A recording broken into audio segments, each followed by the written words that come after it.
Indian Princess, the exclusive store for women. Fashion starts from 399 only with 27 outlets across Tamil Nadu. Visit your nearest store today. பொண்ணு பார்க்க வரும்போது கல்யாண பொண்ணு தானே coffee கொடுப்பாங்க. ஆனா கல்யாணம் ஆன பொண்ணு காஃபி கொடுப்பாளா? ஆச்சி ராயல் குலோப் ஜாமுன் பேக்ஸ் ஒன்று வாங்கினால் ஒன்று இலவசம். உங்களுடைய வாழ்க்கை ரகசியம், உங்க வாழ்க்கையுடைய தத்துவம் 15 வயசு, 25 வயசு, 35 வயசு, 45 வயசு, 55 வயசு வரைக்கும் உங்க வாழ்க்கை நிலவரம் என்னென்ன வயசுல எந்தெந்த விஷயத்தை நீங்க ஃபேஸ் பண்ண போறீங்க, யார் யாருக்கெல்லாம் யோகம் வருது, யார் யாருக்கெல்லாம் கஷ்டம் வருது, எந்த ராசிக்காரங்களுக்கு மைண்டு டிப்ரெஷன் ஆகுது, இப்படி யோகங்களே வரக்கூடிய தருணம் எத்தனை வயசுக்கு கேட்கறத தெளிவாக பார்க்கலாம். ரிஷபராசி, ரிஷபராசிக்கு அதிபதி சுக்கிர பகவான். உங்கள் ராசிலையும் 3 நட்சத்திர பாதங்கள் பலமாக இருக்கு. பலம் வாய்ந்த ஒரு ராசினாவே நீங்கள் தான். கிருத்திகை, ரோகிணி, மிருகசீரிடம். சூரியன், சந்திரன், செவ்வாய் பகவான் 3 பேருமே உங்கள் ஜாதகத்தில் பலமாகவே இருக்கக்கூடிய ஒரு தருணம் உங்கள் ராசியில் இருக்குது. அப்போ சூரியன்னா எம்பெருமான், சந்திரன்னா அம்பாள், செவ்வாய்னா முருகன். அப்போ அழகும் அறிவும் திறமையும் ஒழுக்கமும் படிப்பும் பண்பும் நிறைஞ்ச ஒரு வியாபாரியா கூட நீங்கள் இருப்பீங்க. ஏசி காத்துக்கிலேருந்து உட்கார்ந்து வியாபாரம் பண்ணக்கூடிய தருணமும் இருக்கும், விற்காத பொருளை விற்கக்கூடிய தருணமும் இருக்கும் உங்கள் ராசி. ஆனால் நீங்கள் தாங்க பாவம். ரிஷபராசி இருக்க வேண்டிய பெண்கள் தான் ரொம்ப கவனமாகவே இருக்கணும். ஏன்னா ஒரு குறிப்பிட்ட கால வயசு, தாயி தகப்ப அண்ணன் தம்பி மேலே நீங்கள் பாசக்காரு.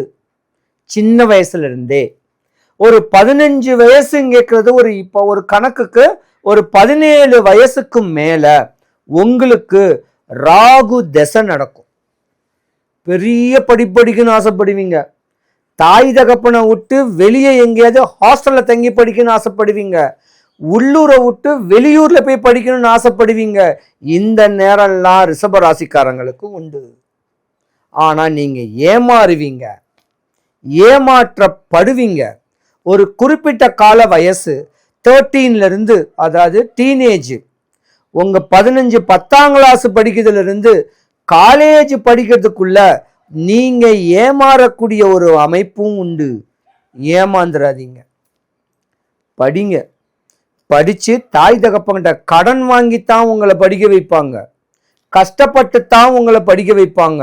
படிச்சு முடிச்சிட்டாவே நீங்க டாக்டர்ஸ், பெரிய வியாபாரி. இப்படியாம்பட்ட தருணம் 21 23 வயசுல உங்களுக்கு உண்டு. ஆனா உங்களை பொறுத்த வரைக்கும் ஆசை பாச அன்பா பண்பா அனுசரணையா ஒரு ஆணுடைய நட்பு டீனேஜிலேயே கிடைச்சிடும். ஏமாந்துருவீங்க. இல்ல ஒரு கட்ட கால வயசு 23லேருந்து 27க்குள்ள நீங்க கல்யாணம் பண்ணீங்கன்னா உங்களுக்கு தார தோஷமும் இருக்கு. 2 தாரத்து தோஷமும் இந்த ரிஷபராசிக்காரங்களுக்கு உண்டு. அதுக்கு ஒரே வழிதான், உங்க அப்பாவுடைய அப்பாவை நீங்க நினைக்கணும். படிச்சுக்கிட்டு இருக்கும் போதே அந்த டீனேஜ்லேயே 19 இயர்ஸ்க்குள்ள உங்க வீட்டு குலதெய்வத்தை நீங்க வழிபடணும். இந்த 2 பேரையும் வழிபட்டுக்கிட்டு வந்து எம்பெருமான் முருகக் கடவுளை மனசார நினைச்சுக்கிட்டு வந்தீங்கன்னா உங்களுடைய திருமணம் இருமணமாகாம ஒரே திருமணத்துல உங்க வாழ்க்கை நல்லா இருக்கும். இல்லைன்னா உங்களுக்கு கல்யாணம் முடிச்சவன் விட்டுட்டு ஓடிடுவான், இல்லைன்னா இறக்கிறதுக்கான வாய்ப்பும் உங்க ஜாதகத்துல இருக்கு. 30 வயசுக்கு மேல 29 வயசுக்கு மேலத்தான் உங்களுக்கு பொதுவாகவே கல்யாண யோகம். அந்த கல்யாண யோகம் கேட்கக்கூடியது குரு பகவானுடைய தருணம் வந்தவனத்தான் குரு தசை. ஆனா காலங்காலத்துல கல்யாணம் பண்ணலன்னா நீங்க மாட்டிக்குவீங்க. 30 வயசுக்கு மேல மண்ணு பெண்ணு பொண்ணு மாலை மாளிகை காசு பணம் சொத்து சுகம் எல்லாம் உங்களுக்கு வரும். ஏன்னா நீங்க ஒரு சித்தர் ஜாதகம், தவயோகி ஜாதகம். குருவுடைய கடாட்சியம் கிடைக்கக்கூடிய தருணம் உண்டு.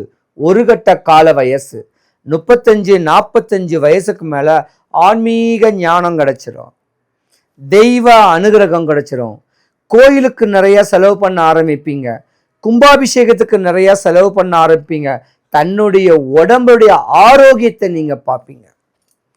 40 வயசு வரைக்கும் நம்ம கஷ்டப்பட்டது, நம்ம வாழ்க்கையை உங்க வாழ்க்கையை ரீவின் பண்ணி பார்த்தீங்கன்னா பலவிதமான இடையூறுகளையும் இன்னல்களையும் துன்பத்தையும் அவப்பேரையும் வாழ்க்கையே புளிச்சு போய் தன்னுடைய குடும்பத்துக்கே தன்னை அர்ப்பணிக்கக்கூடிய தருணத்தை நீங்க அடைஞ்சிருக்கக்கூடிய நேரம் உண்டு. பொதுவா 40 வயசு வரைக்கும் நீங்க கஷ்டப்படணும்னு கேட்கறது விதி. 40 வயசுக்கு மேல ஆடம்பர ஒரு வாழ்க்கை வாழக்கூடிய ஒரு தருணம் உங்க ஜாதகத்துல உண்டு. நீங்க தான் சுக்கிர பகவான் சொல்லக்கூடிய பெருமாளை கூட நீங்க வழிபடலாம். வடபழனி ஆண்டவருடைய முருகர் கோவில் வாசல்ல ஒரு பெருமாள் கோவில் இருக்கு. அந்த கோயிலுக்கு வெள்ளிக்கிழமை போங்க. மாங்காடு காமாட்சி அம்மன் கோயிலுக்கு போங்க. காமாட்சி அம்மன் கோயில் பின்னாடி சுக்கிர ஈஸ்வரர் இருக்காரு. இல்ல மயிலாப்பூர் கபாலீஸ்வரர் கோயிலையும் சுக்கிர பகவானுக்கு தனி கோயில் இருக்கு. இப்படி எம்பெருமான முறையா வழிபட்டு வந்தா நீ நஷ்டப்பட்டாலும் கஷ்டப்பட்டாலும் அதை ஈக்குவல் பண்றவங்களுக்கு தெம்பு கிடைச்சிடும். யாருக்கும் பயப்பட வேண்டிய தேவை கிடையாது. ஆனா குழந்தைங்க தான் கொஞ்சம் கவனமா இருக்கணும். ரிஷபராசிக்காரருடைய பெண்களுடைய தாயி தகப்பன் 15 வயசு ஆன உடனேயே 21 வயசுக்குள்ள ஒரு ஆணும் பெண்ணும் பின்னிருக்கிற மாதிரி ஒரு நாகக்கல்லு அவங்க உங்க ஊர்ல நல்ல ஜோதிடரை பார்த்து ஒன்று பிரதிஷ்டை பண்ணிக்கிங்க. இல்லைன்னா உங்க குழந்தைக்கு இல்லற வாழ்க்கை தடைபடும். அதை நினச்சிக்கிட்டே உங்க வாழ்க்கையை நீங்க அழிச்சுக்குவீங்க. ஒரு பிரில்லியன்ட்டு ஒரு சூப்பர் ஜாதகம்னு சொன்னா ரிஷபராசிக்காரங்க தான். ரிஷபராசிக்காரங்களை பொறுத்த வரைக்கும் அழகு, அறிவு, திறமை, ஒழுக்கம், பண்பு, படிப்பு, பணிவு, துணிவு நிறைஞ்ச ஒரு ஜாதகமும் கூட. மேன்மை வரக்கூடிய ஒரு நேரங்காலங்களை உங்க வயசை நீங்க தான் பக்குவம் பண்ணிக்கணும். நல்லவனை போல தான் கெட்டவனும் இருப்பான். ஏமாந்துடக்கூடாது. ஆண்கள் ஆசை பாசா அரவணைப்பா பேசுனாங்கன்னா உங்களை ஏமாத்துறான்னு அர்த்தம். ஏமாந்துடாதீங்க. இந்த உலகத்துல இந்த ஊர்ல நீங்க வாழ்ந்து காட்டணும். ஏமாந்துட்டீங்கன்னா உங்க வாழ்க்கை தர டிக்கெட்டா 0 ஆயிடும். முடிஞ்ச அளவுக்கு தாய் தகப்பனோட ஒரு பேச்சை கேட்டு ஒரு பண்புள்ள அமைப்புல ரிஷபராசி பெண்கள் அற்புதமா வாழணும். குறையில்லாம இருக்கணும். உள்ளூர், வெளியூர், வெளிநாடு பிரவேசம் பண்ணணும். வாழ்க்கையை ரசிச்சு ருசிச்சு வாழக்கூடிய தருணம் உங்களுக்கு வரணும். ரிஷபராசி பெண்கள் அனைவருக்கும் சுபிக்ஷம், ஐஸ்வர்யம், கடாட்சியம் கிடைக்க எம்பெருமான் வடபழனி ஆண்டவனுடைய அனுகிரகம் உங்களுக்கு பரிபூர்ணமாக கிடைக்க இறைவனை நான் பிரார்த்திக்கிறேன். சிவாய நம.